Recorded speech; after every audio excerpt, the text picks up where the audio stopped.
ওস্তাদ, প্রথমত সুন্দর দেখে পরিষ্কার পরিচ্ছন্ন মতো একটা গরুর গোয়াল সিলেক্ট করতে হবে। এই দাঁড়া, গরু গোয়াল তো পাছি, আগে দেই গরু আছে নাকি। ওকে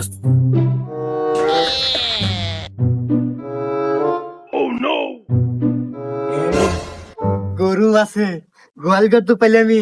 এখন দেখ তারপর কি আছে। তারপরের কাজ ওস্তাদ, 100% খাঁটি হালাল সরিষার তেল লাগবে। তারা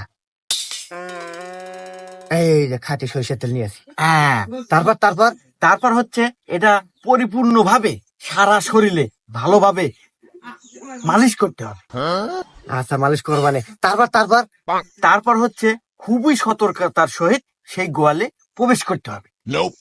তারপর তারপর তারপর হচ্ছে ওই আরো সতর্কতার সহিত বলতেছে যে গরুর দড়িটা খুলতে হবে। খুললাম। তারপর তারপর